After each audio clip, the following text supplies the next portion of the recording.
these things, you don't want to be doing everything. You want to focus on your core alignment, what you're good at, and most importantly, what you enjoy doing best, and then get other people to do all the other work for you until you get to that point where you're only putting in 10 to 15 hours a week, and you've only got other people that are doing all the work, and you just check in with them, see how things are going, where we're going to go next. You steer the boat in the right direction.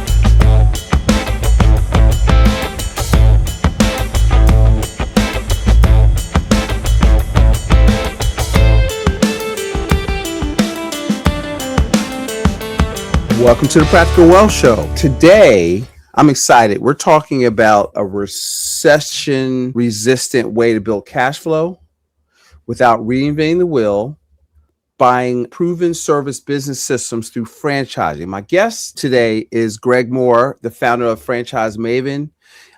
He's a Forbes Business Council member and a Wall Street Journal best-selling author of Real Freedom.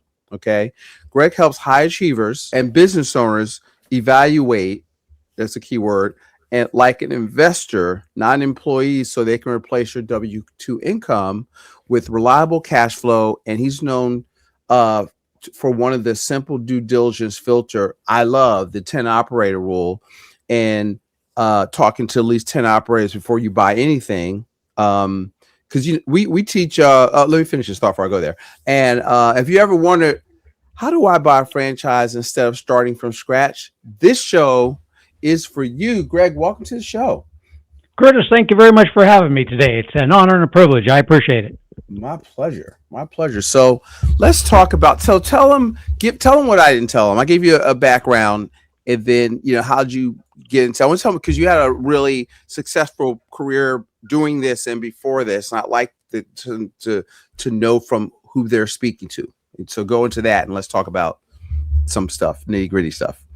You got it. So my career was actually 15 years in the restaurant industry, where I was a restaurant manager. Started off at Taco Bell and then went on to Lions Restaurants, which is similar to Denny's, a little upscale. Got bored with that, went to college, got a degree in electrical engineering and physics, became a microelectronic circuit engineer for Motorola Semiconductor, went on to get an MBA. Me and another engineer, a partner of mine, we bought a privately owned dry cleaners. We bought storage units, ran those part-time. I had some rental properties as well. We both got out of the corporate world. I spent about 30 years in the corporate world. We got out of that. I sold off my part of everything to my friend. He wanted to run that. That was kind of a challenge, running a privately owned dry cleaners when you knew nothing about dry cleaning. Yeah. That was a bit of a challenge. Storage units are pretty easy. Now, there's not too much to that one, but the dry cleaners was a little much, but he enjoyed it. So I said, it's all yours. And I said, back when I worked at Taco Bell, I actually worked for a master franchisor at Taco Bell, and she owned about 50 Taco Bells throughout the Sacramento, California area. So I helped her build up her restaurants, and I enjoyed that part of my life. So I said, I got to get back into that franchising thing. So that's what took me to finding a franchise, running a franchise for a while, and then switching over to being a franchise consultant. Mm-hmm. And so now, to who are let's start out with who ears should be perking up as we do this show. Who's the who? If you're thinking about the fact, so with me, mine was like a career change. I was 49, almost 50 years old, and I said to myself, by the time I turn 50, I don't want to be working for other people. I want to be working for myself. So if you're somebody like that, where you're thinking that, I've been in corporate for a long time, there's got to be something better out there. Maybe like me, you read Rich Dad, Poor Dad, and it ruined your corporate career for you, like it did with me, in a good way. Right. And you're thinking that, there's something better out there, something different. Those are the types of people that should be having their ears perked up. It used to be, when I first started in this business, I would say most of my people were probably between about 45 and 60. And then it switched down to between about 35 and 60. I started getting younger ones. And just the other day, I had one of my former clients, a gentleman that I put into franchising, his son and him gave me a call, and this son is 17. So this is my first, technically minor, that I've actually worked with, that he wants to go into franchising right out of high school on there. But if you've been a manager before, if you've, run teams of people, you've basically run a business within a business already. Right.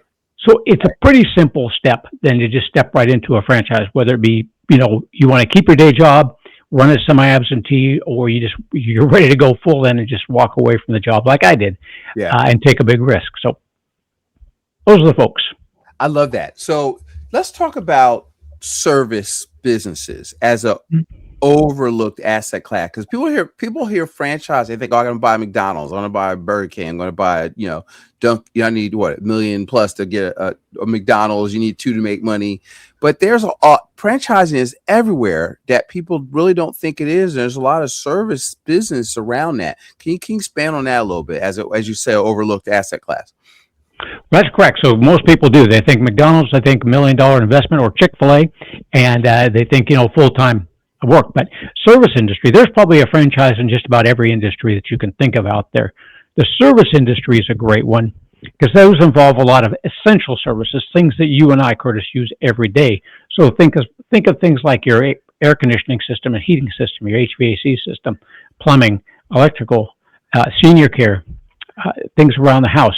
These are service industries that people have to have. So you've got a huge customer base on those. The total in that is right around $150,000, give or take, something like that. You don't have to quit your day job to do it. There's many where you can run semi-passive, we call it more manager-run type businesses where you hire a manager to do it for you.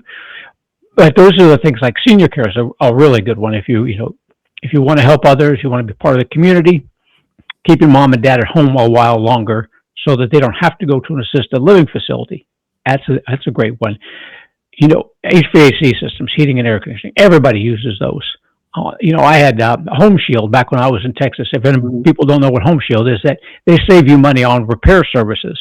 You give them you pay them $50 a month, and then something breaks, you give them a call, and 2 or 3 days later, you have somebody out that's going to fix it for you, and they don't charge anything. Well, I never called them when the AC broke in Texas because I am not waiting 2 or 3 days for them to get somebody out there. I want AC out there right now. Right. So that's a type of essential service that people use every day. Great businesses, restoration, huge companies out there that do the restoration services. Think of restoration like, a Katrina, where they had the Belfour Group out there, which is the largest restoration company in the world that helps do the cleanup. They've got 2 or 3 franchises underneath them. 1-800-WATER damage is one where they do restoration services. These are things where things are broke. They got to be fixed. They got to be fixed now. Let's go back to AVHC. So let's say I have a financial services business, but I like stuff that I know people are always going to use. So I could buy a franchise like that. I always tell people consulting is like free consulting for Curtis, right? So but I could buy a franchise like that and not know how to do any of this stuff. That's correct, Curtis. More importantly, right? So the work. And some of these things, like the HVAC, like the plumbing, like the electrical, you cannot do it because you have to have a license to do it. So for plumbing, you have to have a master plumber. Electricity, you have to have a master electrician. You cannot. And most of the time, most of the franchises do not want you doing the work anyway. Because if you're working in the business, you're not working to build that business up. They want you to be out there working on the business, going out there, shaking hands, going to meetings, kissing babies, and you're letting people know that you are the one that's operating this business and you want to be the one that's building the business up, or hire a manager to do it for you. So no, a lot of times they may show you how it's done, like with the restoration services, they may flood a room and at your training and you may help them, clean it out. So it'd probably be the one and only time you ever go in there and do that. But no, franchises want you as the business manager. That is your role in a franchise system. I love that. See, because I think so. You mentioned Rich Dad Poor Dad. It ruined my business too, right? Because all of a sudden I realized, wait, I'm an S. I'm not a B. I'm not a business owner, right? I'm definitely not an investor.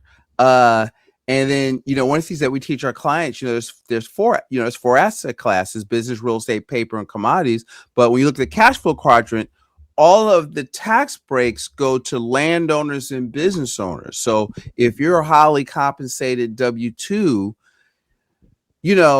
it's really not optional, right? You may not want to do real estate, but if you could, use your contacts, your leverage, your professionals, development, you could do this. I think, and it is worth looking into. And so because one of the things I watched some of your stuff. You want to don't buy a job, buy a system. Elaborate on that. So the first thing most people think about when they think about franchising, Curtis, is they think that, all I'm doing is just buying a job out there, that I've got to be the one to do it. And you got to change that mindset as soon as you go in there. Come on now. Yep. Because we as entrepreneurs do things. We don't like to be told what to do, is why we're entrepreneurs in the first place. So we don't like jobs. And the second thing is we're doing it because we want more financial freedom and, most importantly, time freedom. Right. So the first thing you have to do is you have to look at the things that are going on and what can you systemize? What can you have somebody else do for you? There's all sorts of people out there that love doing other things that you don't like doing. They love doing them and they do them a whole lot better. The challenge for entrepreneurs is letting go of those things. So once you get into a franchise is going to show you how to do all that and how to hire the right people, where to find them at. And they've got the systems and processes all lined out. But as an entrepreneur, even if you go into your own business, the first thing you need to do is figure out what aligns with your skill set. What do you enjoy doing every single day? What part of your skill set do you enjoy doing every single day? Right. Focus on that. Those things you don't like doing, start finding people that are doing for you. Now, it's hard to let go, so start off in small increments. Give somebody a small project, let them do that. If it works out, you've got the right person, you give them a little bit more and a little bit more projects until you've got them doing all that. Advertising and marketing is not my thing. I find people that'll do that. I don't have any employees. I do it with all contractors, 1099 people, but I find the right people that'll do that for me. Right. Not a lot of people are going to do their own taxes unless they're tax people. Right. So I tried doing that myself. I thought I'm going to be in control and do it all. It did not work out too well. The IRS didn't appreciate it. Right. And so I had to have a team come in and kind of fix things up. And it took a little while, but it made me realize that these things, you don't want to be doing everything. You want to focus on your core alignment, what you're good at, and most importantly, what you enjoy doing best, and then get other people to do all the other work for you until you get to that point where you're only putting in 10 to 15 hours a week. And you've only got other people that are doing all the work, and you just check in with them, see how things are going, where are we going to go next. You steer the boat in the right direction. So now what you truly do, because, Rich Dad says you got to buy assets, and Dan Priestley says income follows assets, right? And so if you're buying yourself a job, it's not an asset because you want to build a plan that works so you don't have to work. Okay. And that's the thing. Let's talk about I want you to talk about two things: recession-resistant, and what does that mean? And then a realistic timeline, effort, expectation, because semi-passive doesn't mean no work, but it's no. Right. Okay. Let's break that down, because I think they're going to go, I'm doing things. Just give me some money. No. You got it, Curtis. Recession-resistant. Those things that we talked about that everybody needs on a daily basis. Mm-hmm. So the senior care one, you got to take mom and dad. They got to be taken care of. That didn't go away during COVID. And it's not going to go away. Mm-hmm. The HVAC, the plumbing, the electrical, the restoration services, everything that you look around that you use on a regular basis every single day that you need to have. Those are recession resistant. The healthcare ones as well. Some of the healthcare ones, while they're not necessarily service industries, some of them require a small office. The chiropractors, urgent care, things like that are health related. Those are also good ones because people are always going to use those. Wait, urgent care is a franchise? We have an urgent care franchise, a little on the expensive side, but we do have an urgent care franchise. Okay. Yes. Wow, I didn't know that. Okay, I never even thought about that. All right, that's cool. Yeah, and on the other end of the spectrum, we also have a franchise that is called Duty Calls, which is pest waste management cleanup. Mm. So in case you're wondering, there's all sorts of things out there. That's another one. But we're talking about the essential services. So healthcare, yes, healthcare is essential on that. So think of the ones that you want to use and you need to use on a regular basis that you always use, because those ones will, it doesn't matter what's going on in the economy, we will be using those all the time. Mm-hmm. Mm-hmm. What about, let's go into, You said a realistic time frame as well. Yeah. I missed one. So realistic time frame for making money. The fact is, if you're getting into a business, you're going to be spending some time on it. Plain and simple.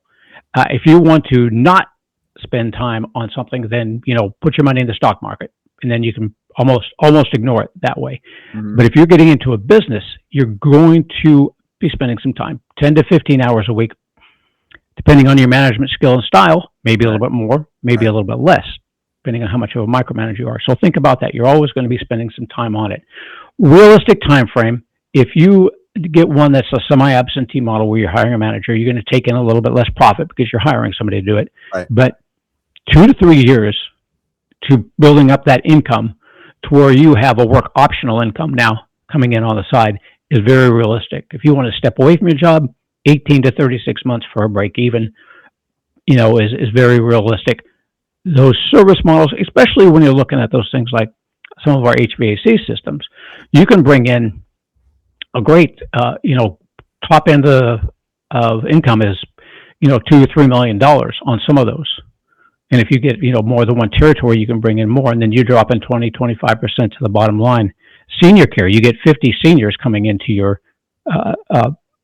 system, and then you're looking at right there is just a little over $1 million gross revenue, and you're probably dropping 20-25% to the bottom line doing it yourself, maybe a little bit less than that if you're not. So you're bringing in a couple $100,000 off of one territory, and again, 2 to 3 year time frame is not unheard of, and that does depend on how much effort you put into it, or finding a good manager that's going to put that effort into it. But there's going to be some effort there on your part. Don't think that it's not. It's effortless. It is not. Okay. Let's talk about, I think this is really brilliant, what you talk about, the 10 operator rule. Can you elaborate on that a little bit and how you help people with that mindset or methodology? I'm not sure if it's it really is methodology of yes. Yeah. Tell them about that. Absolutely correct, Curtis. That's a methodology for going through. When you're doing your due diligence and you're investigating franchises, you want to talk to at least 10 people that are in that franchise system itself. Now, if you get into an emerging brand that doesn't have 10 franchises, man, it's a little bit more risky and you don't have them. But in general, I like to talk to at least 10. You want to start talking with people, and I give my folks a whole list of questions to go through when they're talking with the franchisors and the franchisees. But go through those, and you really want to keep going until you hear the same thing over and over again. Hopefully good. If it's not, walk away. But you want at least 10. And it's surprising the number of people that actually don't talk to at least 10.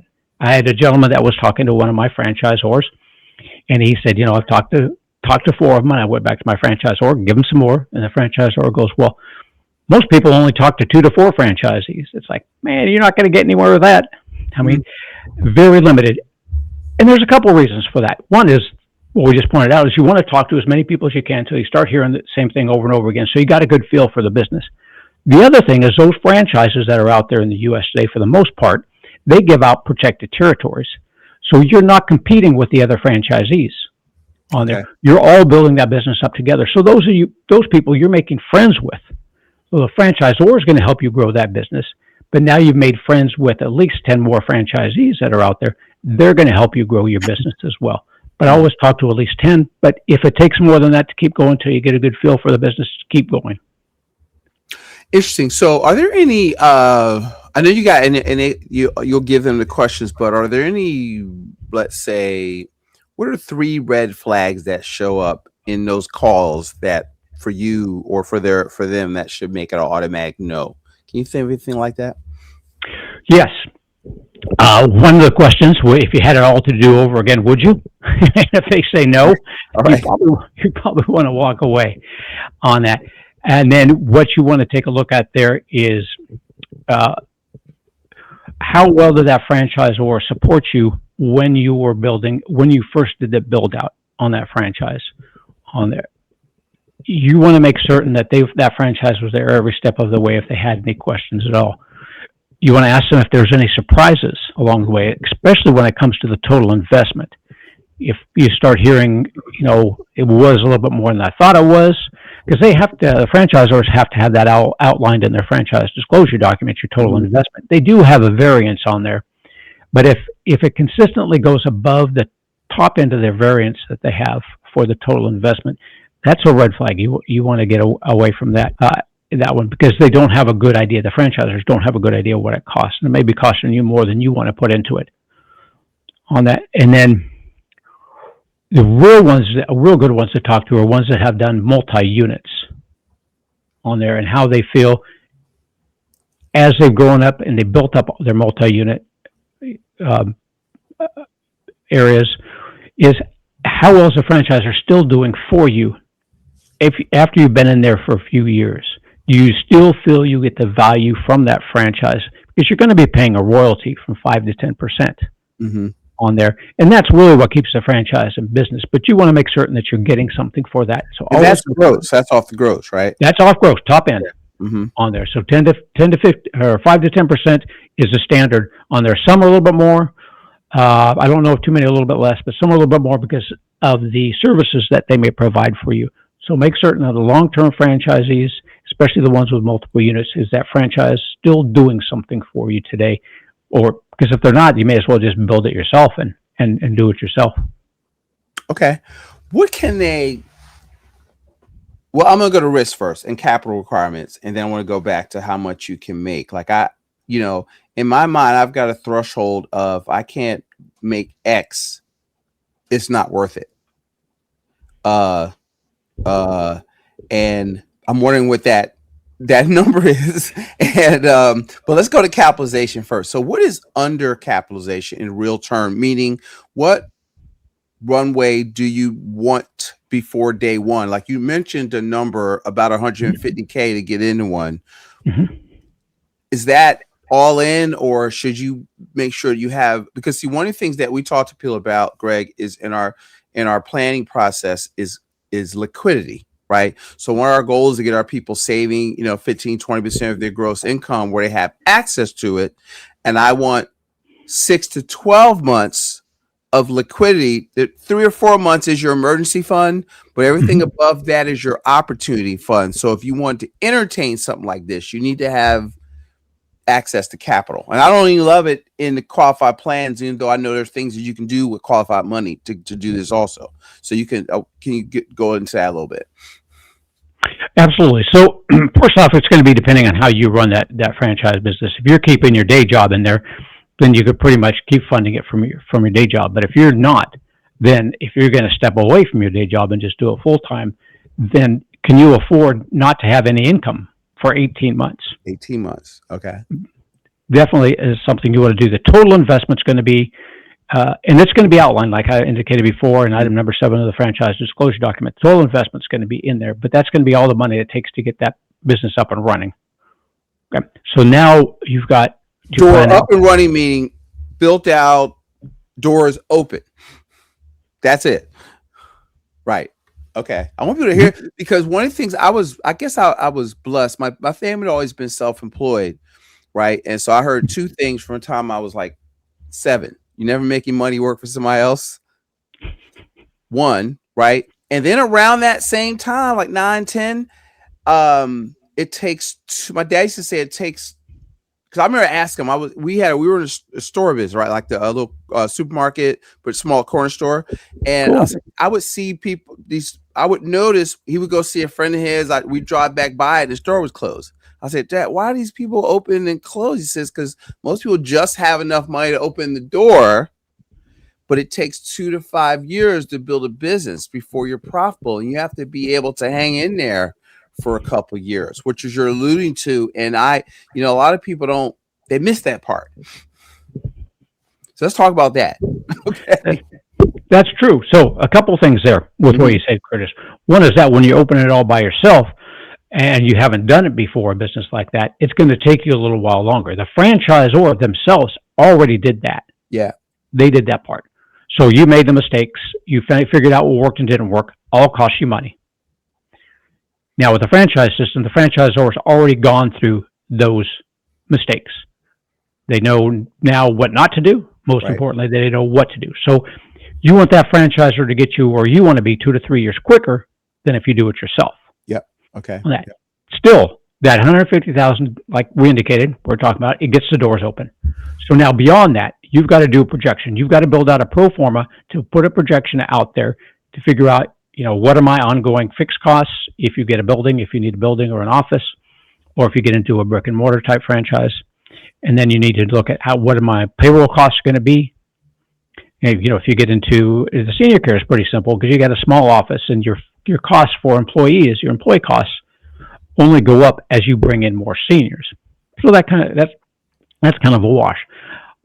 But you need that pro forma so you can do a projection of how many clients do I need and what are my costs going to be so that you can graph that out and figure out what is the point where you break even, what is the point where you make money, and how much money are you going to need to get to that point.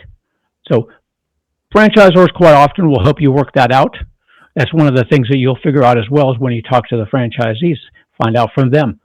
Above and beyond what that total investment was, what else did you have to pay for? How long did it take you to get to that point? And then, again, talk to as many people, write it down on your spreadsheet, make sure you have that spreadsheet going, put all those numbers in, graph it out, and make certain that you have that money available or know where to get it. We have people fund franchises all the time, so just make sure you have that. And make sure, most importantly, if you're going to take money out and you're going to get a loan for it, is make sure that investment services the debt so that you can get it covered. Right. So you know what, just I don't want to make an assumption. What is a pro forma? Tell them what a pro forma is. So pro forma, what you're going to do is you're going to put down every single cost that you have on there with the franchise system. And they'll have it pretty much all laid out for you. And a lot of them will provide you with a blank pro forma. There's limitations to what a franchise can do. So just specifically for people out there, they're not going to exactly tell you what to put in the pro forma because the Federal Trade Commission regulates that quite highly, what they can tell you. But in the pro forma, you're going to put down all your costs.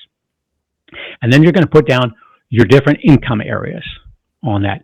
So if you have like a fitness facility, you're going to put down, you got the cost for electricity, rent, lease, and now you're going to put down how much is each client going to bring in on that. So you'll have that down. And then what you're going to figure out there is how many clients then, if each client brings in, if I'm spending $100 a day on fixed costs and labor, then how many, and each client is worth $10, then I need at least 10 clients that it's going to get me to my break-even point. Right. Now, what we'll want to do is we'll want to take a look at how long is it going to take me to get to 10 clients. And then that's where you go back. Sometimes a franchisor will help you with that, but the existing franchisees will help you with that, is how long did it take you to get to those? So if I get, 1 the first month, 3 the second month, 4 the next month, then I know that after about month 5 or month 6, then I'm going to be hitting that break-even point. And that's what a pro forma does, is it outlines all that so you have a clear view of how many clients do I need to bring in that are going to cover all the costs, and then they're going to get me to break even, and then how many do I need to get then to bring in an income that I can take out, and what's my timeline for getting all that done, and do I have the money that the difference then between what my clients are bringing in versus how much I'm paying, can I cover all those costs until we get to those points? I love that. So thank you for breaking that down, because we've both mentioned Rich Dad Poor Dad twice, but Rich Dad Poor Dad is it's a book about accounting. Like financial literacy is accounting. The numbers tell a story. And so most people you need to be doing performance on your life. That's a budget, right? And so, you know what I mean? And, or real estate investors listen to this. You're do that when you're looking at a property because you make money when you buy property. So, if you think about diversifying, could be a different asset class outside of your I was at I'm gonna get them on the show, but I was in a real estate group, and it was really, really interesting. Is part of his program, he told them to, here's how you're doing to grow, your, with your property, but you need to get your finance together, and you should get a business also, right? To have some good cash flow every month while you're waiting to build up this asset, which I've never heard before. I thought was brilliant. So I get him on and talk about it, but it's like, so I try to, with the show, is to get people to think like the stuff that you're not really thinking about. I appreciate you answering this question, because it's a great asset class, but you need to go into it with, eyes wide open, if you will. And let me ask you, so a real well ROI without hype, I know you wouldn't do that, but what is a realistic timeline from purchase to stable operator, owner? What has to go right? I have another question, but I'm gonna stop there. I'm not gonna pile on. So, first of all, if you're going to get into business, you got to have a little risk tolerance, because we're all hoping that we're not hoping, we got a plan for everything to go right. We're hoping it doesn't go wrong on that. But for everything to go right, then what you're doing is you're looking at implementing everything that franchisor told you to do, and making certain that you keep up on it. Franchises, in any business, nobody's going to sit there and, give you a call and wake you up in the morning. You got to get up in the morning, you got to get out and do it. Mm-hmm. So for it to happen is that we basically need to follow what that franchisor is telling you to do, because that's what they've done before in the past. Mm-hmm. We've shown how it works, and then you verified all that information with the franchisees. For it to work, you need to be able to be mentored. You need to be able to follow systems and processes.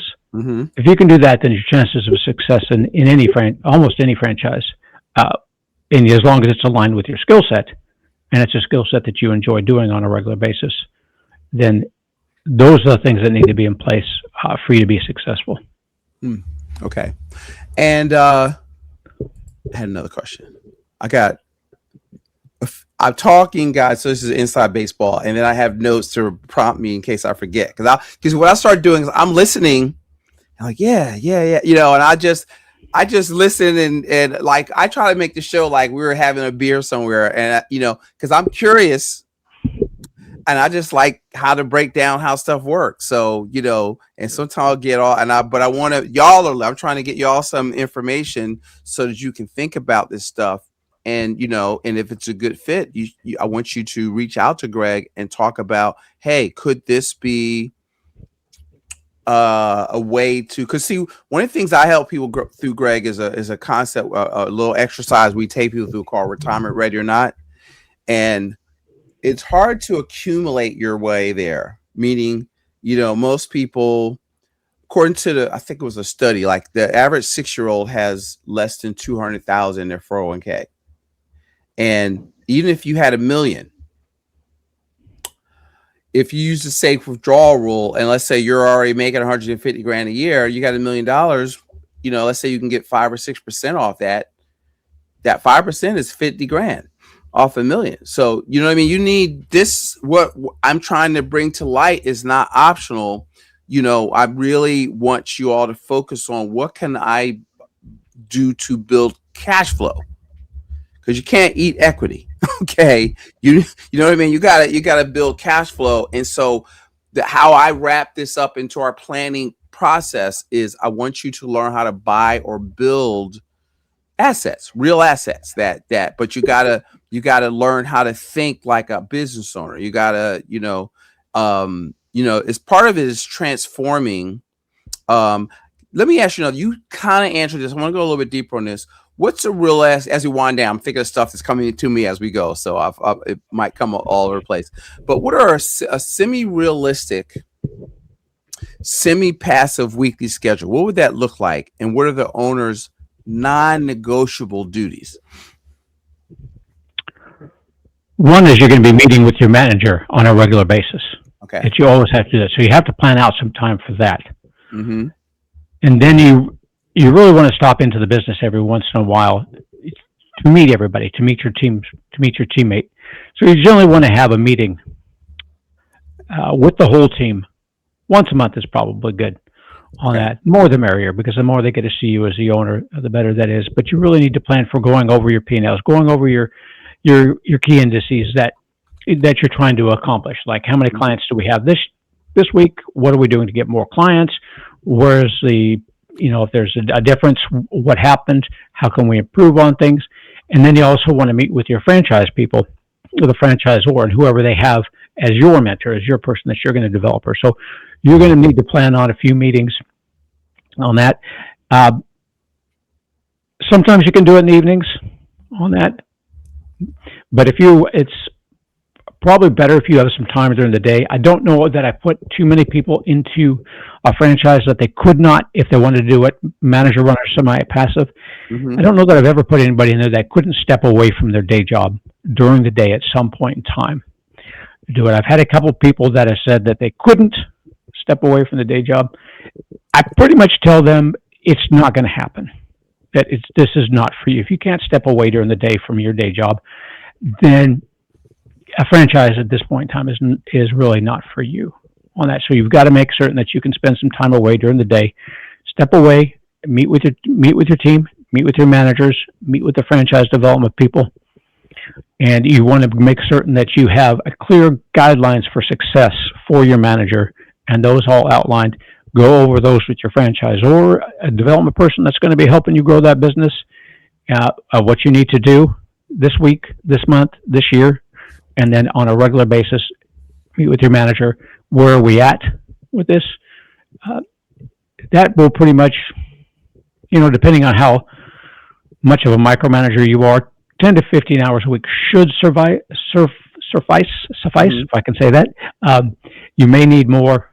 You may be able to do it with less if you get a good manager in there that's really a good go-getter.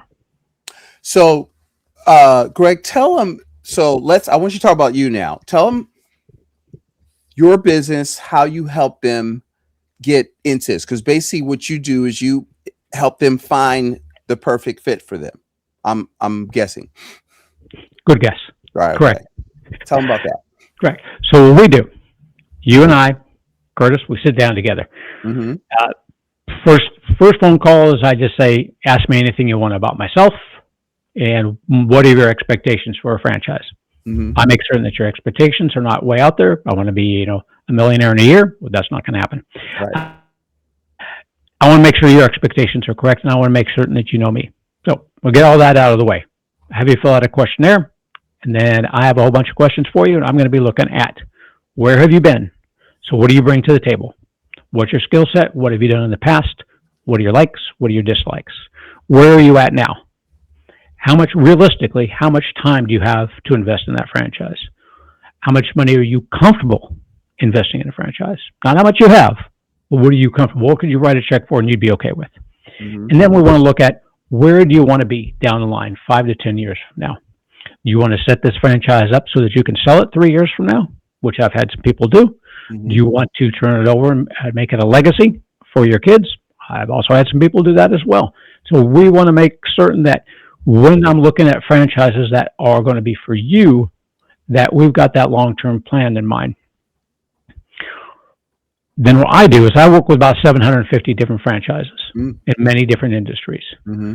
So I know who the franchisors are looking for, who will make ideal franchisees for them, what skill sets they're looking for, what they need from an hourly basis, what their total net worth requirements are. So I make certain that your net worth aligns with them and that your skill set aligns with what that franchise are doing. So I go through all my different franchises. I usually narrow it down to about 5 or 10 different franchises where those franchisors are looking for people like you and you are looking for franchises like them. I give my little one-pagers to you, give you a chance to look them over. Then we sit down and we go through probably 5, 10 different franchises. And our goal at that point in time is going to be to narrow it down to about 2 or 3 different franchises where you're looking at that. And this can be kind of just a surface level, not real in-depth yet, but just from a general overview, you're looking at those going, I could picture myself doing that.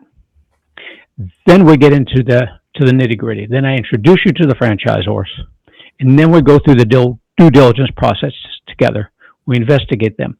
What does their training look like? What does their territory model look like?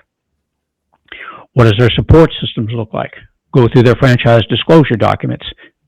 Big list of things that are on there. Are there any bankruptcies? Do they have any lawsuits? What are their franchisees making? Item number 20, how many franchisees are currently running the business? How many have started their business and are no longer running it?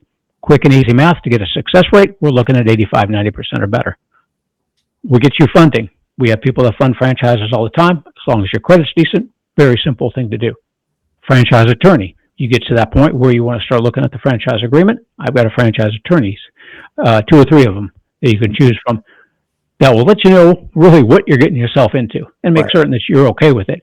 Right. And along the way, that's basically what I'm doing. It's all about education. It's all about making certain that you know what you're getting yourself into, you're okay with that, and that you figure that you've got the time, the money for it, and you're ready for it. And not everybody does. So never have to worry that, people sometimes say, well, I don't want to waste your time.